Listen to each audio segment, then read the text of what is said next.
Hello students, आज हम करने जा रहे हैं एक इम्पोर्टेंट टॉपिक जिसको हम कहते हैं नीति आयोग, जो एग्जाम्स में कॉम्पिटिटिव एग्जाम में भी बहुत इम्पोर्टेंट है। नीति आयोग जिसकी फुल फॉर्म है national institute for transforming India, meaning हम इंडिया को ट्रांसफॉर्म करने के लिए एक संगठन बनाया जिसका नाम दिया नीति आयोग। पहले क्या था, इंडियन इकोनॉमी को डेवलप करने के लिए हमने प्लानिंग की, तो प्लानिंग बनाने के लिए प्लानिंग कमीशन बनाई गई।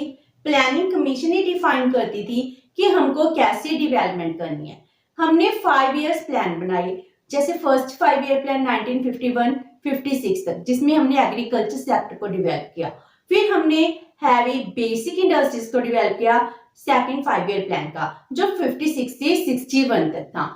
फिर हमने कहा कि हमको सेल्फ रिलायंस होना है, हमें फूड ग्रेन्स की सफिशिएंट सप्लाई चाहिए। इसके लिए हमने ग्रीन रेवोल्यूशन लेकर आए। इसके लिए हमने एग्रीकल्चर पर, इरिगेशन पर बहुत ज्यादा एक्सपेंडिचर किया। फिर रोलिंग प्लान आए, आफ्टर दैट फिर प्लान स्टार्ट हो गए, तो इस तरह चलता गया।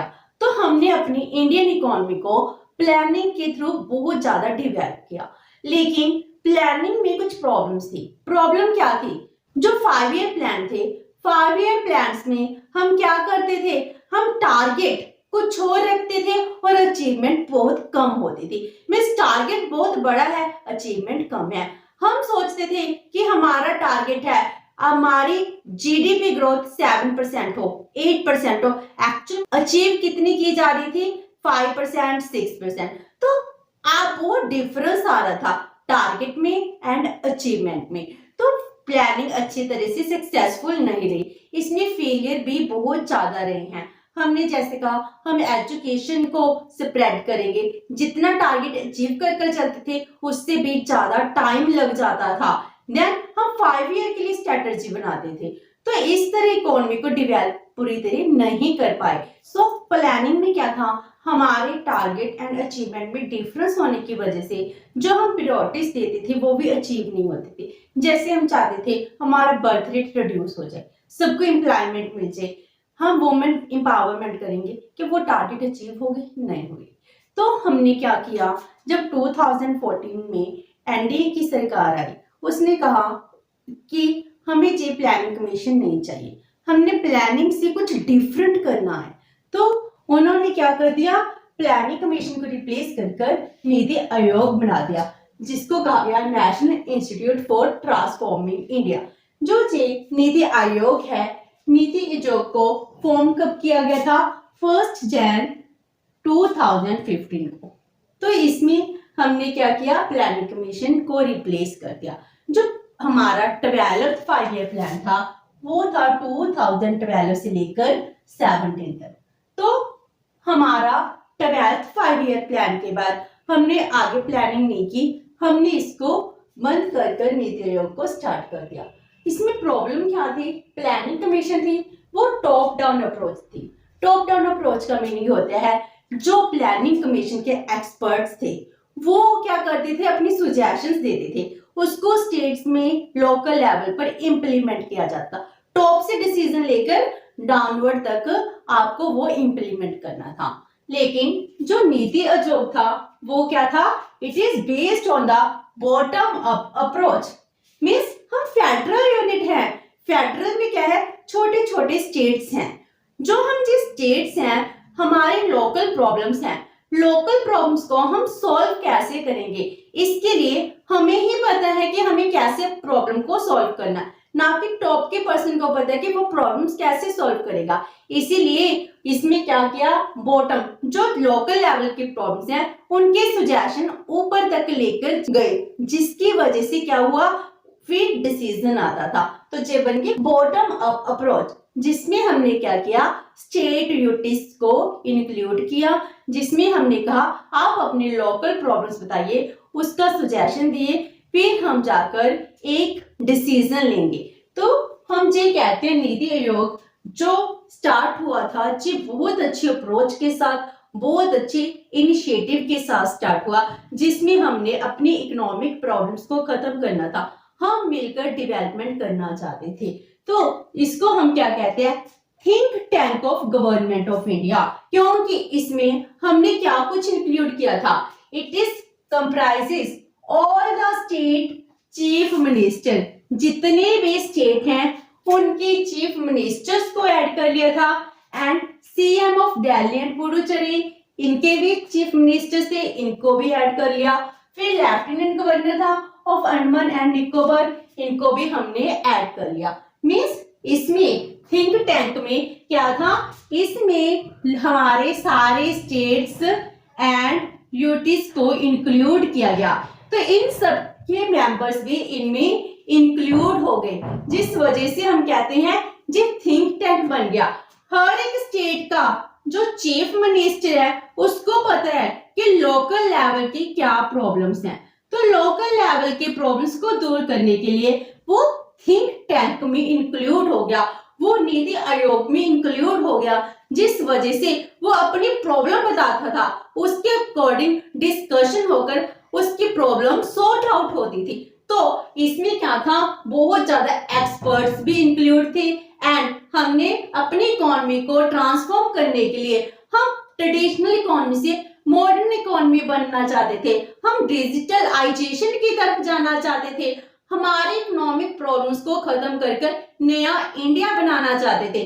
इसके लिए हमने नीति आयोग को गठन किया, तो नीति आयोग में सब कुछ इंक्लूड कर लिया, हर एक पर्सन को इंक्लूड किया गया, हर एक स्टेट यूटी की इंपॉर्टेंस दी गई, जिससे हम क्या कर सकते थे, डेवलपमेंट कर सकते थे। That's why we said it is a bottom up approach, क्योंकि हर यूटी हर स्टेट को इसमें इंपॉर्टेंस दी गई है। हम ये कहते हैं नीति आयोग का पर्पस क्या था, पूरी इकोनॉमी को ट्रांसफॉर्म कर देना। तो ये हो गया मीनिंग ऑफ नीति आयोग। अब हम करते हैं स्ट्रक्चर। नीति आयोग का स्ट्रक्चर क्या है, नीति आयोग में क्या है, पहले है सबसे चेयरपर्सन। चेयरपर्सन कौन होते हैं, एक देश का प्राइम मिनिस्टर। मीन्स हमने प्राइम मिनिस्टर क्या दिया, जैसे आज के टाइम में नरेंद्र मोदी क्या है, प्राइम मिनिस्टर, तो वो क्या होगी, नीति आयोग के चेयरपर्सन। हो सकता है आने वाले टाइम में अगर प्राइम मिनिस्टर चेंज हो जाएगा तो वो वाले क्या बन जाएंगे, चेयरपर्सन। प्लानिंग कमीशन में भी यही था, जो चेयरपर्सन थे वो प्राइम मिनिस्टर ही होते थे। तो नीति आयोग में भी चेयरपर्सन कौन थे, प्राइम मिनिस्टर है, नरेंद्र मोदी हैं। देन उसके बाद आता है वाइस चेयरपर्सन। वाइस चेयरपर्सन जो नॉमिनेट किया जाता है by the prime minister, and आज के टाइम में वो कौन है, राजीव कुमार। उसके बाद सीओ, सीओ कौन है, अमिताभ कांत। उसके बाद हमारी कुछ बॉडीज बनाई गई हैं, जैसे फुल टाइम मेंबर्स।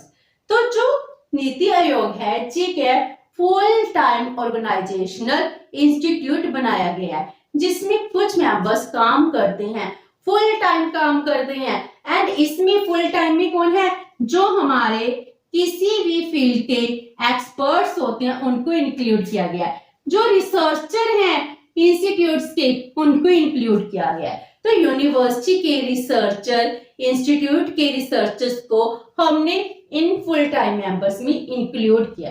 तो फुल टाइम मेंबर्स में आज के टाइम में कौन है, वी सरस्वत जो कि डीआरडीओ के चीफ रह चुकी हैं। फिर रमेश चंद जो कि एग्रीकल्चर एक्सपर्ट्स हैं। डॉक्टर विनोद पॉल जो कि पब्लिक हेल्थ एक्सपर्ट्स है। इट मीन्स क्या है, इसमें हमने जो भी एक्सपर्ट्स हैं डिफरेंट फील्ड में, डिफरेंट इंस्टीट्यूट में, उनको हमने इसमें इंक्लूड कर लिया। तो हमें एक्सपर्ट्स के सजेशंस मिलते हैं, जिस वजह से हम अच्छे डिसीजन ले पाते हैं। देन इसमें कुछ मेंबर हैं x officio member. X officio member क्या होते हैं, उनको अपनी ऑफिस की वजह से, अपनी पोस्ट की वजह से मेंबरशिप मिली है। जैसे अमित शाह हो गए जो हमारे देश के होम मिनिस्टर हैं। देन राजनाथ सिंह हो गए, निर्मला सीतारमण जी हो गए, नरेंद्र सिंह तोमर हो गए। तो जिनको भी नीति आयोग में हमने ऐड किया हुआ है, ये अपनी ऑफिस की वजह से इसके मेंबर बने हुए हैं। देन गवर्निंग काउंसिल, तो इसके जो गवर्न करते हैं नीति आयोग को, वो काउंसिल कौन कौन सी है। गवर्निंग काउंसिल में कौन ऐड किया गया है, जितने भी स्टेट्स हैं उनके सीएम। हमने पहले कहा था ना, विच comprises all the chief ministers, सभी के सभी चीफ मिनिस्टर को इंक्लूड कर लिया गया है। तो ये क्या बन गया, गवर्निंग काउंसिल बन चुकी है। प्लस दिल्ली एंड पुडुचेरी के चीफ मिनिस्टर से उनको भी ऐड कर लिया, lieutenant governor of Andaman and Nicobar इनको भी ऐड कर लिया, जिस सब क्या करते हैं, गवर्न करते हैं। तो ये क्या बन गई हमारी गवर्निंग काउंसिल। उसके बाद स्पेशल इन्विटी, जो इनवाइट किए जाते हैं, जो आते हैं, जो अपने सुजेशन देते हैं डिफरेंट डिफरेंट मैटर्स में, जैसे नितिन गडकरी, पीयूष गोयल, टीएस गहलोत, रायो इंद्रजीत सिंह, ये क्या हो गए, स्पेशल इन्विटीज हो गए।